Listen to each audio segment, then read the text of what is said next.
오늘 우리에게 주신 하나님의 말씀은 마가복음 10장 46절에서 52절 말씀입니다. 바디메오 나를 불쌍히 여기소서라는 제목으로 하나님 말씀 증거할 때에 하나님의 음성으로 들으시기 바랍니다. 사랑하는 성도 여러분, 예배의 자리에 나오신 여러분들에게 하나님의 은혜와 평강이, 그리고 우리 하나님의 긍휼하심과 위로하심이 충만한 예배 시간 되기를 소망합니다. 새벽에 비가 내렸습니다. 그리고 아침에는 아주 맑고 영롱한 비가 계속해서 내렸습니다. 저는요, 오늘 교회를 향해 오는 길에 무지개를 보았습니다.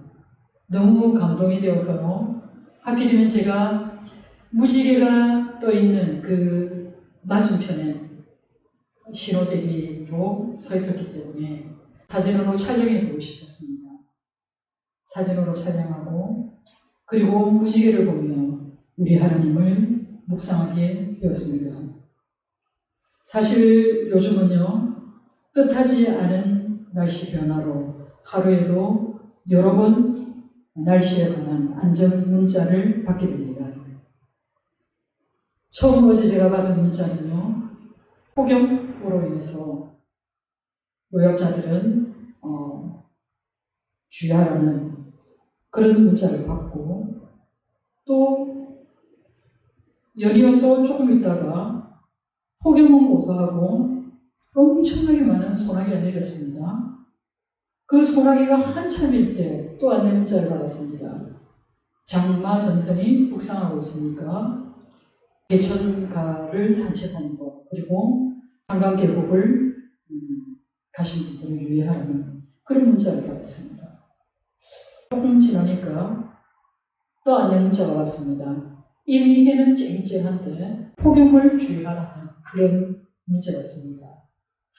어쩌면 우리의 삶도 이런 것 같습니다. 우리는 뭔가 대비하고 또 준비하고 있지만 뜻하지 않는 일들이 오히려 우리의 삶을 이끌어가는 것 같습니다. 우리의 삶은 먹구름이 드리워지는 날들, 그리고 옥수 같은 비가 쏟아지는 그런 어려운 시절, 거칠 것 같지 않은 그 빗속을 우산 없이 걸어가야만 하는 그런 날들, 우산이 있다 하더라도 불어오는 그 바람이 나를 우산 속에 안전하게 지켜주지 못한다는 그런 경험들이 너무나 많습니다. 그럼에도 불구하고 우리는 이 모든 것들이 다 지나간다는 것을 잘 알고 있습니다. 슬픔의 날도 우리의 고통의 시간도 다 지나갑니다. 그러면 이 시간들을 견디는 것을 어쩌면 인생인 우리의 몫일 것입니다. 이것을 어떻게 견뎌 나가느냐에 따라서 우리의 삶의 방향과 질은 전혀 다를 것입니다. 오늘 저는 무지개를 보면서 우리의 마음속에, 우리의 생각 속에 드리웠던 그 근심의 구름이 그치고 이제 영롱한 그 무지개가 땅에서부터 하늘로 솟아오른 것을 보면서 우리의 삶도 이렇게 하나님과 잇대어 있으면 얼마나 좋을까라는 생각을 해보았습니다.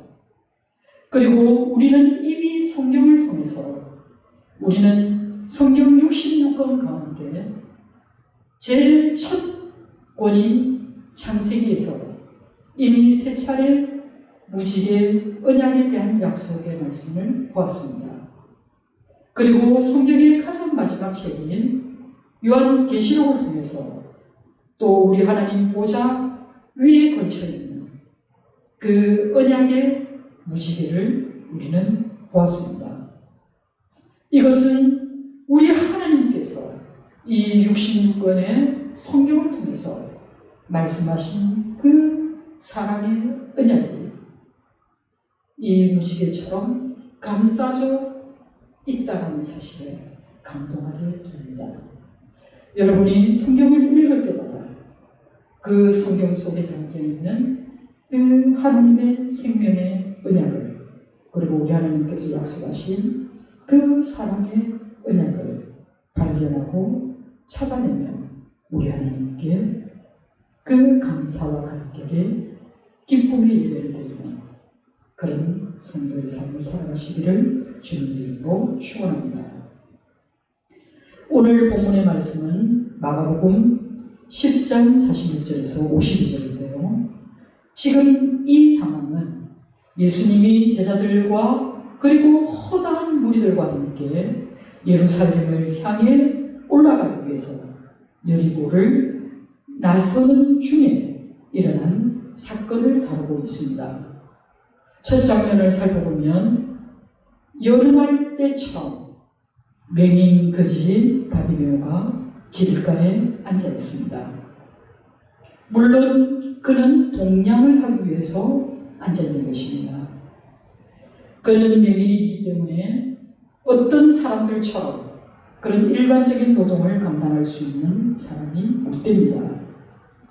맹인이기 때문에 동냥을 함으로써 하루하루 겨우 먹고 살 수밖에 없는 그런 가련한 처지의 거지입니다. 거지로 살아가는 것도 너무나 서운한 일인데요. 그럼에도 불구하고 당시 이스라엘 사람들은 장애를 앓고 있는 사람들은 하나님의 징벌을 받았다라고 생각하고 그런 사회적 편견을 가지고 있었기 때문에 장애를 가진 모든 사람들은 그 비참한 운명 속에서 오히려 더 괴로운 나날들을 살아야 했습니다. 바디메오는 길가에 앉아서 지나가는 사람들이 주고받는 그 말들을 듣습니다. 그리고 발걸음 소리가 그의 주변을 오고 갈 때 그는 손을 벌려 동냥하고 있습니다. 그런데 오늘은 왠지 갑자기 그의 주변에 웅성거리는 소리가 들립니다. 그가 뜻밖의 들은 말은 나사렛 예수와 그의 제자들이 예루살렘을 향해 가려고 자기 마을 여리고를 지나간다는 그 말을 듣게 되었습니다. 그의 마음은 말로 표현할 수 없을 만큼 요동치기 시작했습니다. 바디메오는 망설임 없이 소리나는 쪽을 향해서 외쳤습니다. 다윗의 자손 예수여 나를 불쌍히 여기소서. 여러분, 바디메오의 예수여 나를 불쌍히 여기소서라는 이 간절한 외침은 우리의 실존의 고백이어야 할 줄 믿습니다.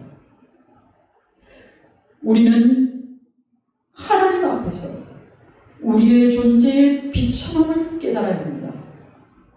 우리가 하나님 앞에 드릴 수 있는 유일한 고백은, 가장 진솔한 고백은 주여 나를 불쌍히 여기소서라는 고백일 것입니다. 사실 어느 인생도 불쌍하지 않은 사람이 없습니다.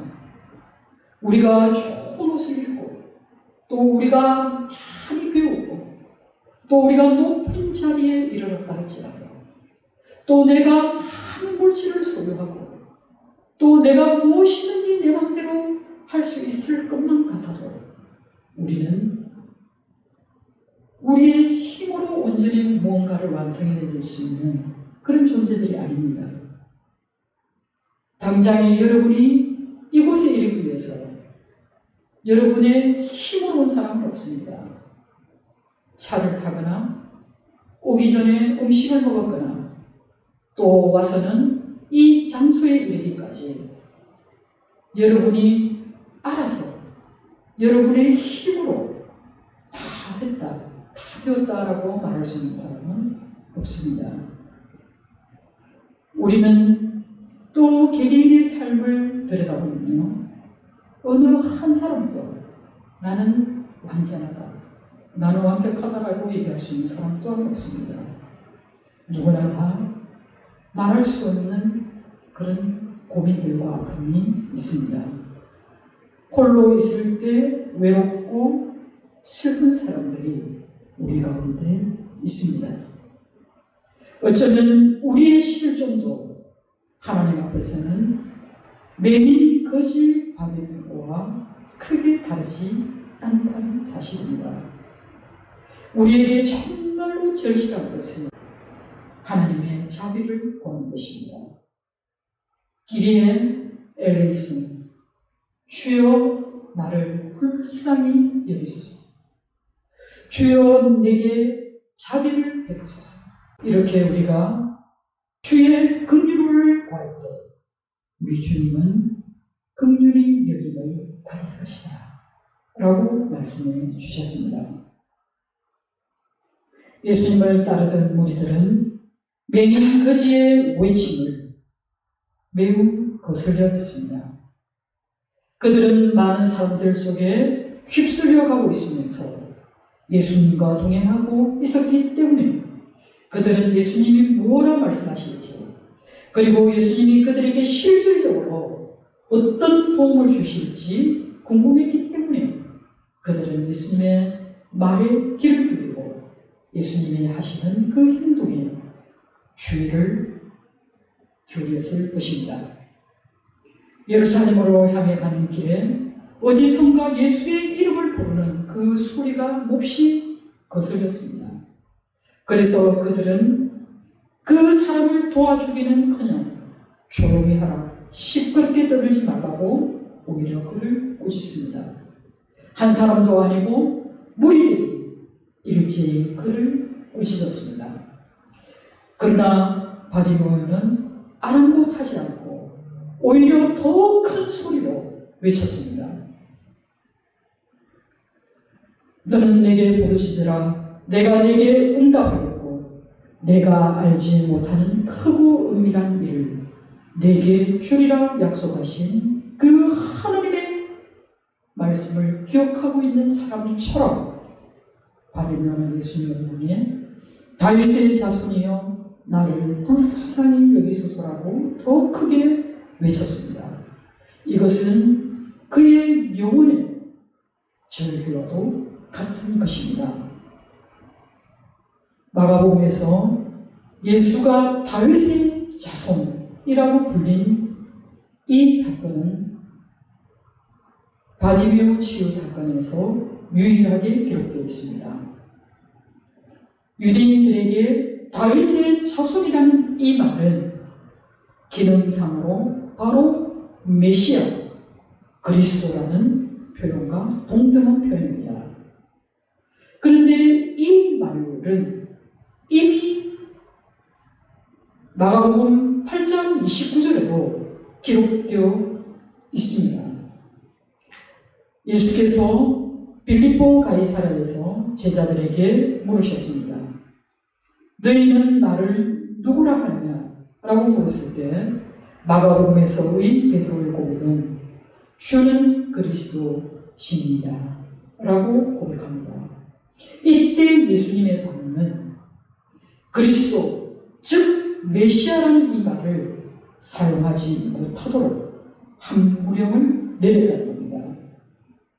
그런데 지금 이 장면에서 예수님께서 명령하신 그 함구령을 제자들은 지켰음에도 불구하고 이제 외부인들이 이 용어를 사용하고 있다는 것이 참으로 놀랍습니다.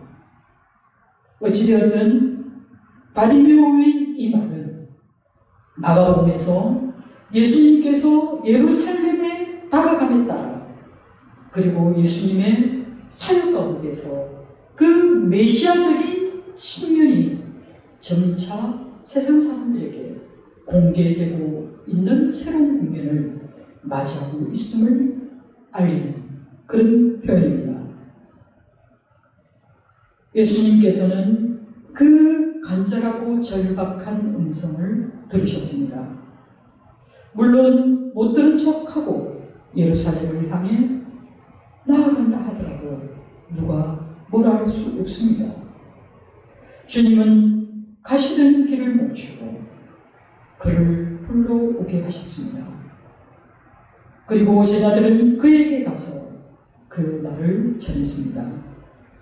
그들은 처음에 매긴 거지 바디메오를 꾸짖었지만 이제는 그들이 가서 안심하라고 말합니다.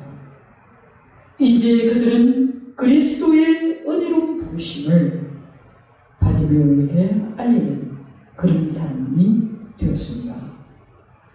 안심하고 일어나라, 그가 너를 부르신다 라고 하였을 때 매민 거지 바디메오는 자신의 겉옷을 벗어버리고 뛰어 일어나 예수께 나아갑니다. 여러분, 그가 가지고 있는 이 겉옷은 아마 오늘 그가 동냥을 하기 위해서 깔았던 그 깔개였을 것입니다. 그리고 또 지나가는 사람이 혹시라도 동전을 떨어뜨려주면 그것을 받아낼 그릇이었을 것입니다. 그리고 그가 또 동냥을 하다가 해가 저물어 날이 어두워지고 또 추워지면 그 겉옷은 그의 이불을 대신해 주었을 것입니다. 이처럼 바디메오의 겉옷은 그의 전 재산이었습니다. 그는 그가 그 겉옷을 벗어버리고 내던지고 뛰어 일어나 예수께로 나아갔다는 사실입니다. 여러분, 이 모습은 예수께 영생을 구하러 나왔던 부자 청년과 매우 대비되는 그런 모습입니다.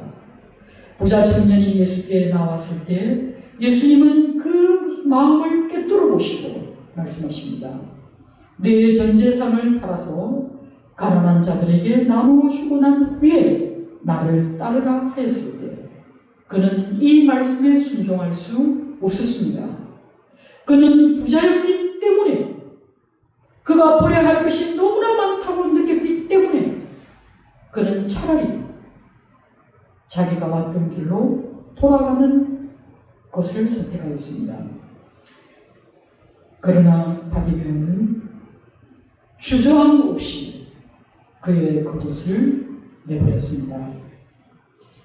그는 자기를 넘어지게 하거나 어떤 식으로든 예수께 나아가는 것을 방해하는 그것, 자기 행동을 지연시킬 위험성이 있는 그 모든 것들을 버리고 뛰어 일어나서 예수께로 나옵니다. 예수님은 바디메오에게 묻습니다. 내게 무엇을 주기 원하느냐? 라고 물으셨습니다. 여러분, 어떤 존재가 이와 같은 질문을 할 수 있습니까? 이와 같은 말을 할 수 있는 존재는 네가 원하는 것은 내가 무엇이든지 줄 수 있다라는 전제를 가져야 합니다.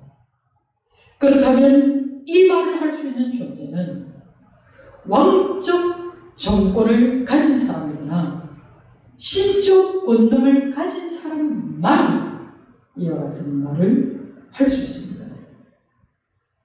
우리 주님은 이스라엘 백성들이 소원하는 그 소원을 우리 주님이 마음 먹으시면 무엇이든지 할 수 있는 그런 왕과 같은 권능을 가지고 계십니다. 5개의 떡과 2개의 물고기로 5,000명을 먹일 수 있듯이 신적 권능을 발휘할 수 있는 분이 우리 주님이십니다. 그런데요, 뜻밖의 바리새인은 망설임 없이 얘기합니다. 선생님이요, 보기를 원합니다. 여러분, 이 사람이 누굽니까? 맹인 거지 바리새인입니다. 늘 이곳에서 어쩌면 한결같이 나와서 구걸하고 있는 이 바리새인, 그는 한 번도 눈뜬 세상이 어떤 것인지 경험해본 적이 없습니다. 그는 평생 눈을 감고 살았기에 눈을 뜨고 사는 것이 오히려 더 불편할 수도 있습니다. 마치 평생 노예로 산 사람에게는 오히려 자유인이 되는 것이 더 두려운 일인 것과 마찬가지입니다. 그럼에도 불구하고 바리새인은 보기를 강구하였습니다. 그렇다면 과연 그가 본다라고 하는 것은 그의 인생에 있어서 어떤 의미가 있을까요? 말 그대로 시각장애인들은요, 물질을 촉감이나 청각이나 혹은 후각으로 경험할 뿐입니다. 왜냐하면 그들의 세계에는 빛이 없기 때문에 그렇습니다. 여러분, 빛이 존재할 때 비로소 우리는 세상을 구별할 수 있습니다. 빛의 오묘한 그 조화 때문에 우리는 한결같은 색깔을 보지 않습니다. 우리가 똑같이 빨개 보여도 빛을 어떻게 받느냐에 따라서 그 붉음의 정도는 달라집니다. 이처럼 빛의 조화 속에 산다는 것은 그야말로 놀라운 경험일 것입니다. 바리새인가 구한 것은 빛이 만들어내는 그 오묘한 세상의 그 빛깔, 자신이 한 번도 경험해보지 못한 그 빛의 세계를 그가 구한 것입니다. 여러분, 바리새인의 이 구함이 얼마나 고매한 강구입니까? 세상의 대부분의 사람들은요, 오히려 한 푼, 2푼 구하는 방식으로 살아갑니다. 그들은 그저 눈앞에 있는 것에 급급하여서 현실적인 문제를 핑계 삼아서 그들은 영혼의 문제에 관심을 두지 않습니다. 저는 여러분에게 현실의 문제를 외면하라고 얘기하는 것이 아닙니다. 우리의 영혼에 가장 절박한 것이 과연 무엇인가? 라는 질문을 드리고 싶은 것입니다.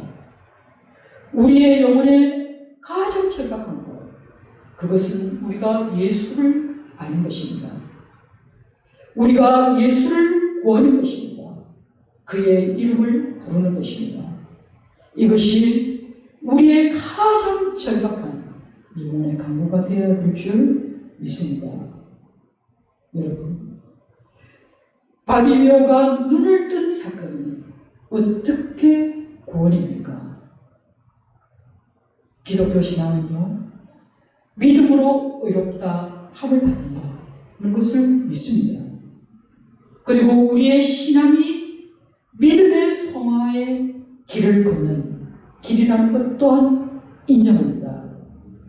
그리고 오늘 바리새인에게 내 믿음이 너를 원하였다 라는 예수님의 말씀처럼 우리의 신앙은 그 시작부터 과정과 마지막에 이르기까지 우리의 믿음이 구원과 연결되어 있다는 것을 우리는 알고 있습니다. 그러나 우리가 바디메오 사건에서 절대 여러분들이 놓쳐서는 안 될 포인트는 그가 눈을 떴다라는 이 현실적인 사실이 아니라 그가 주님으로 인해서 구원을 받았다는 사실입니다.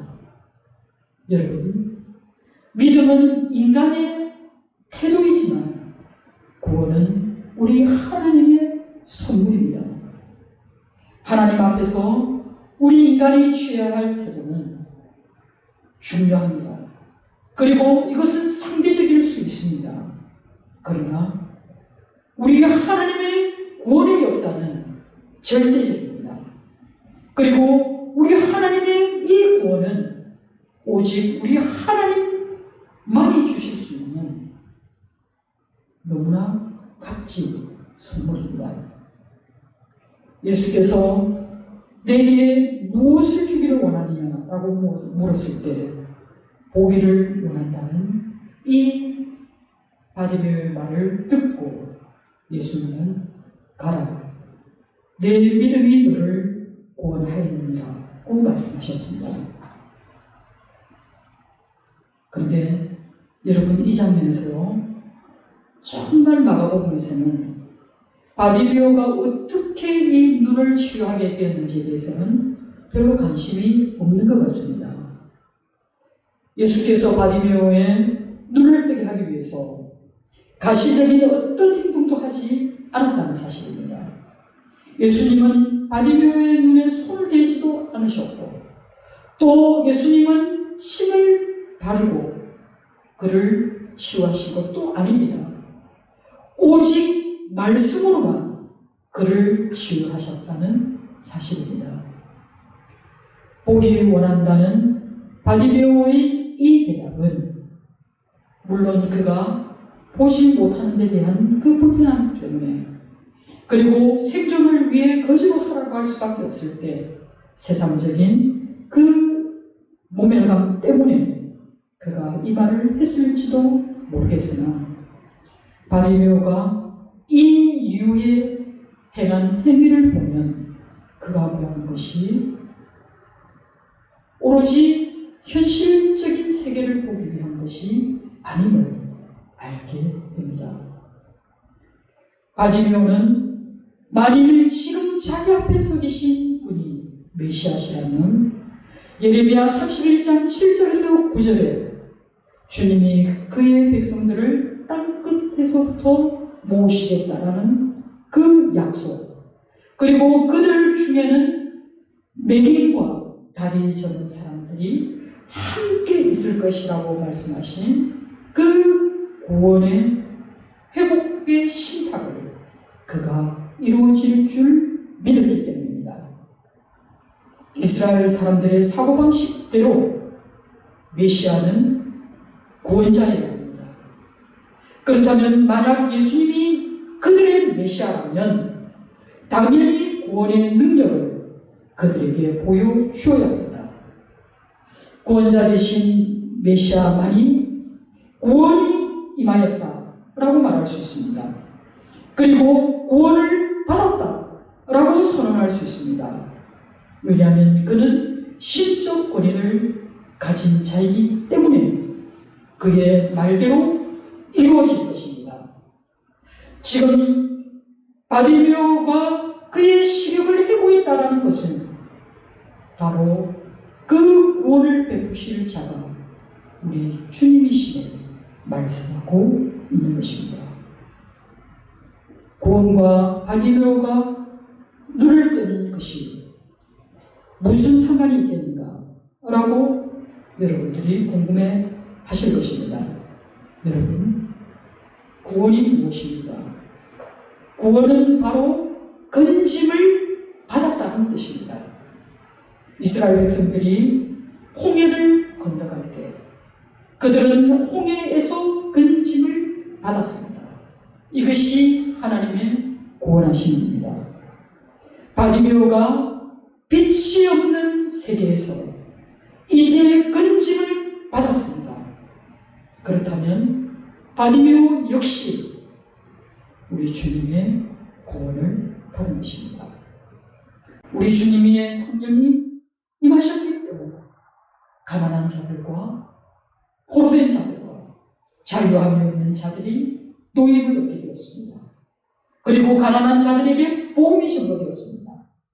그 말씀이 오늘 내 귀에 응하였다라고 말씀하신 것처럼 우리 주님은 가난과 소외와 질병으로부터 우리 인간을 구원해 주시기 원하시고 또 우리는 그것으로부터 구원을 받아야 하는 그런 존재들입니다.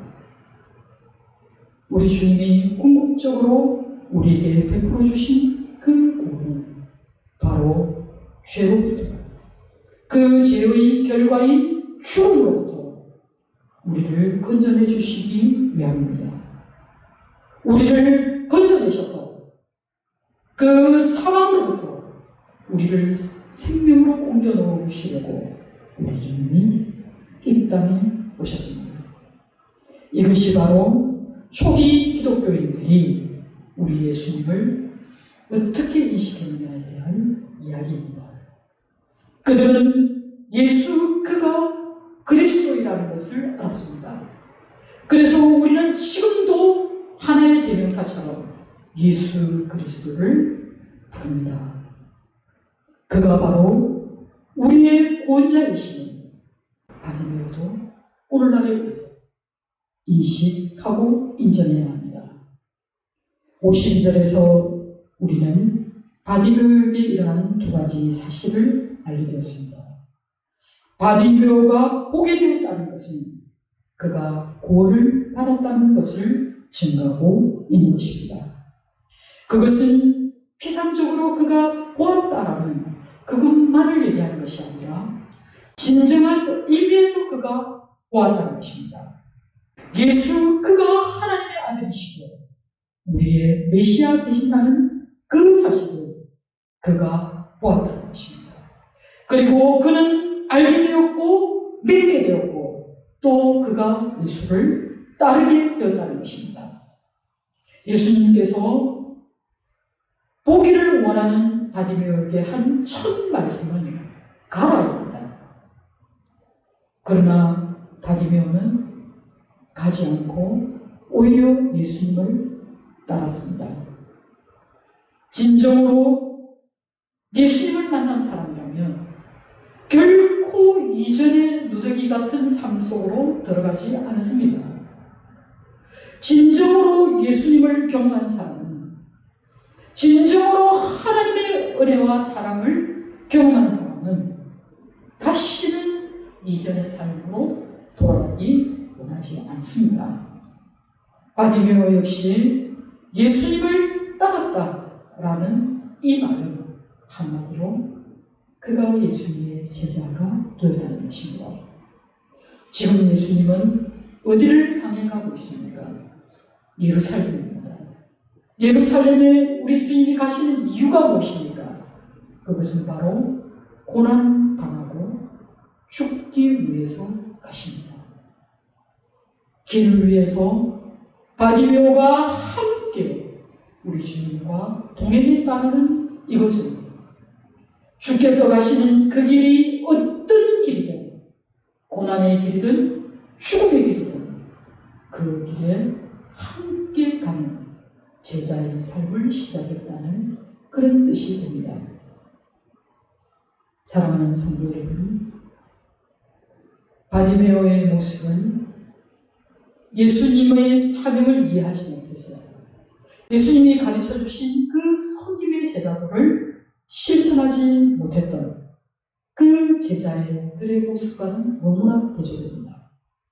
마가복음 8장에 그의 고난을 예고하였을 때 제자들의 반응이 어떠했습니까? 절대 그렇게 하시면 안 된다고 했습니다. 그들은 예수님이 가시는 그 길을 오히려 막았습니다. 그렇기 때문에 그들은 사탄아 내 뒤로 물러가라는 예수님의 꾸중을 듣게 되었습니다.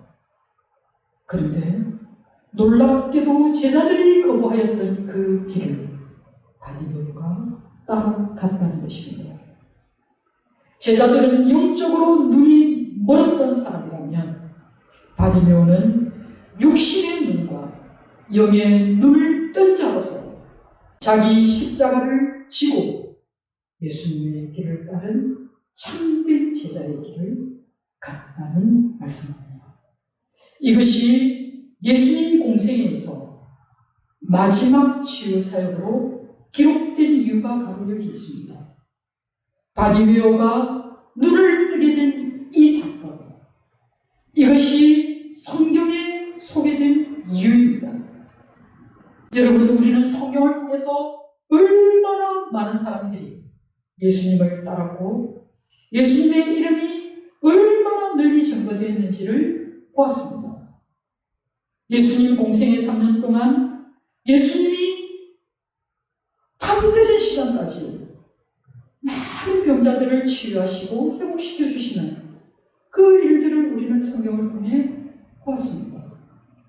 그럼에도 불구하고 오늘 굳이 마가가 예수께서 십자가를 지시는 그 전에 이루어졌던 치유사역 가운데 바디메오를 소개하고 있는 이유는 바로 주님의 길을 가고자 하는 우리가 영의 눈을 뜨고 또 우리가 바라봐야 할 그 세상은 이 세상이 아니라 영원하신 하나님 나라, 그리고 우리가 전해야 할 그 말은 나의 신앙 간증이 아니라 나를 통해 십자가의 길을 가르친 그 예수 그리스도를 증거하고 있는 증인의 삶을 우리에게 요구하는 그런 말씀이 되는 것입니다.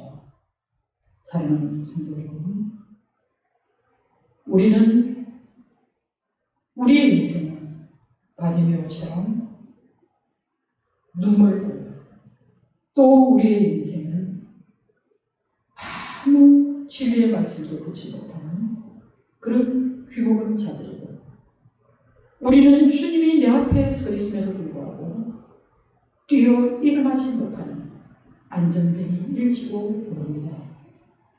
그러나 우리가 말씀 가운데 진리 가운데 우리 주님을 사모하고 기다릴 때 바디메오가 여리고를 지나가시리라는 그 소문만을 듣고 그 소리나는 방향을 향해서 그가 목 놓아 외쳤듯이 우리는 우리의 존재에 진실된 고백이 우리 주님 앞에 있어야 할 줄 믿습니다.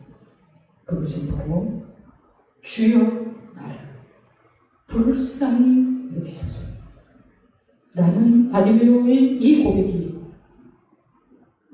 저와 여러분의 고백이 되어야 할 줄 믿습니다. 기도하겠습니다.